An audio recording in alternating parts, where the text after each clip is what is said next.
In this lesson, we explore business scenarios where the Microsoft Dynamics 365 for Operations case management feature could be used to help an organization. Let's consider the scenario of how case management might be used in a private sector environment. Lisa, a customer service representative at Contoso, receives a telephone call from Lionel, a Contoso customer. Lionel has trouble setting the correct volume level on the new sound system that Contoso just installed in Lionel's music store. Lisa creates a case for Lionel and assigns the category volume to the case. Because Lisa knows that it is important for Lionel to have music in his store, she elevates the priority and assigns a one-day service level agreement, or SLA, to the case. She also enters the case details in the case log. Lisa notices that there are several knowledge articles that are associated with the volume category, and that 3 of them are marked as helpful in resolving cases. Lisa opens each article and discusses the resolution steps with Lionel, but none of the solutions resolve the problem that Lionel is encountering with his new sound system. Lisa tells Lionel that within 24 hours, an audio technician will call him and will work with him to resolve the problem. Lisa starts the case, and a set of activities is created.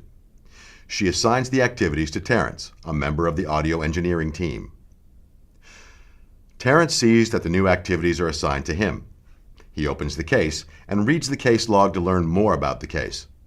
Terrence encountered the same issue the day before, and he developed a solution. Terrence contacts Lionel and offers a solution for the issue. Terrence also enters the solution in the case details. His solution is successful, and he decides to document the solution for other people to use if they encounter the same problem. Terrence adds the document to the knowledge article form, assigns the document to the volume category, and manually elevates the ranking so that other Contoso employees will know that this is a successful solution. Now Terrence elevates the case to the next level. Elevating the case creates a new activity for Marie, who is a quality assurance representative in the customer service department. Marie sees that a new activity is assigned to her, and she opens the case that is associated with the activity. Marie reviews the case and the case details to make sure that the process was followed correctly for the case. She verifies that the actual case time did not exceed the time frame that was estimated in the SLA. She notes that Terrence contacted the customer and that the issue was resolved. Marie is satisfied with the treatment of the customer and the results of the case. She resolves the case as closed. When Marie closes the case, the open activity that is assigned to her is also closed. Now, let's explore the scenario of how case management might be used in a public sector environment.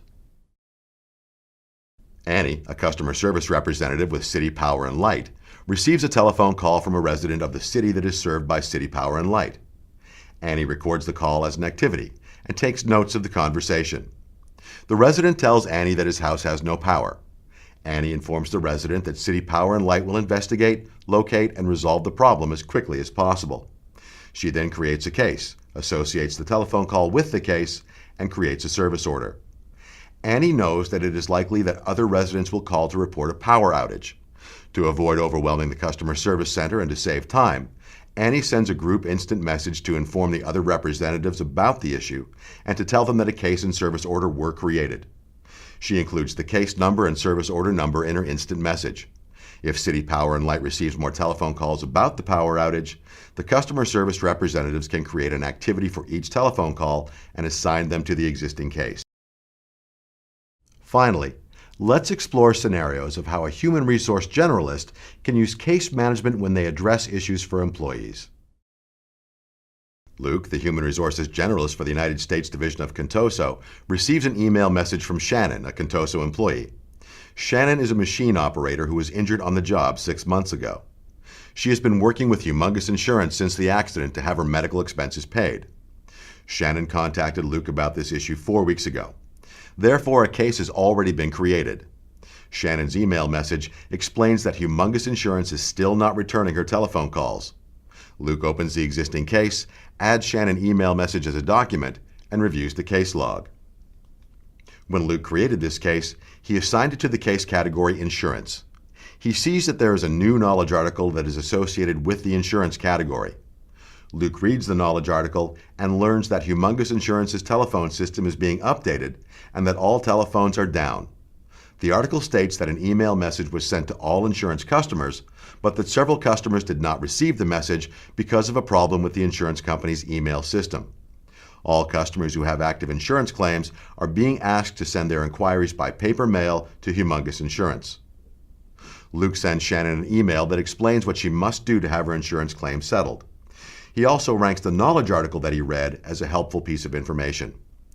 Luke creates another activity for himself to follow up with both Shannon and Humongous Insurance in 4 weeks to make sure that the claim is resolved.